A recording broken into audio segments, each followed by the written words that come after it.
This is China, a home to 1.4 billion people, and a country with a huge reliance on its workforce. China made its way to become an economic giant with the help of their massive population.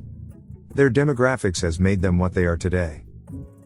Nearly 40 years ago, before the initiation of economic reforms and trade liberalization, China maintained policies that kept the economy stagnant, centrally controlled and relatively isolated from the global economy. But since they started opening up to foreign trade, investment, and implementing free market reforms, China has been among the world's fastest growing economies.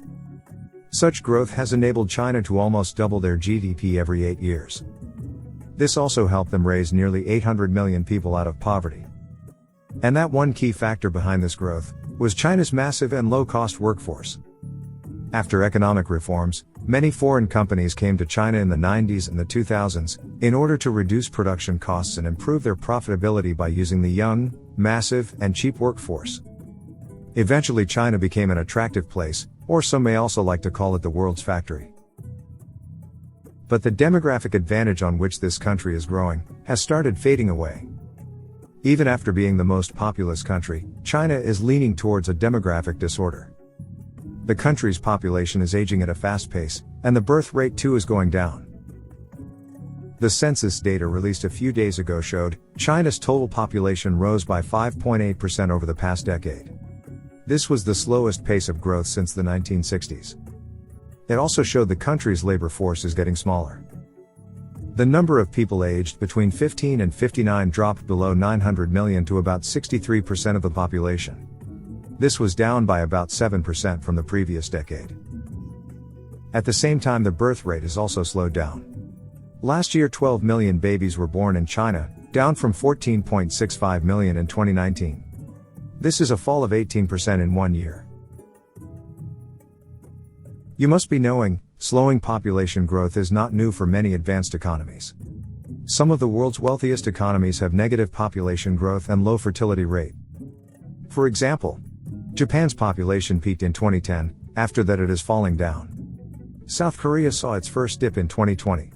And Singapore reported a decline last year since 2003. Each of these nations has long contended with an aging society and a diminished fertility rate.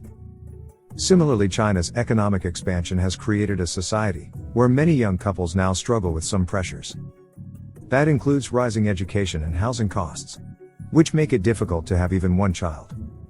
Also, due to technological changes and improved living standards, life expectancy has been improved. And as countries become more developed, birth rates tend to fall due to education or other priorities such as careers. Now, one of the main reasons behind this demographic problem is China's one-child policy. It was implemented in 1979 to control the population growth. But it is believed that over the years it has impacted the population growth artificially rather than naturally. Although this policy was changed to a two-child policy in 2015, still it failed to improve the falling birth rate. Now, after the recent census data, some experts believe this policy could be removed in the coming time. Now, if you look at advanced economies such as Japan, South Korea, or Singapore, then these nations have achieved a certain level of wealth before reaching the negative population growth. But this is not the case with China. Today, 13.5% of the Chinese population is aged 65 or above. So if you compare it with Japan, then China has as many elderly people as Japan in the early 1990s. This was the beginning period of 3 lost decades of Japan's economic stagnation. Now, to get a clear view, we will look at the GDP per capita, which is a broad measure of a country's standard of living.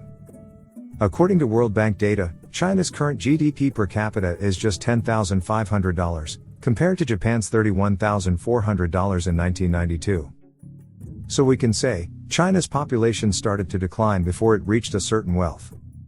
Hence, this might have negative impact on the economic growth. Because when the young population in a country declines, it creates labor shortages, which have a major detrimental impact on the economy. Also, more old people means demands for healthcare and pensions can soar, burdening the country's social spending system, when fewer people are working and contributing to it.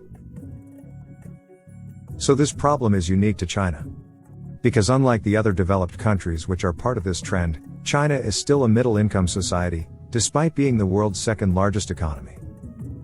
Also, we cannot forget that the country is heavily relied upon its workforce, as they are still very much dependent on labor-intensive industry. And the demographic challenges are definitely going to make things further hard for China. So we would like to end by asking, what is your perspective on this? Will this demographic disorder turn into a stagnation? Well, tell us in the comments below. Also, if you think we deserve, please consider subscribing.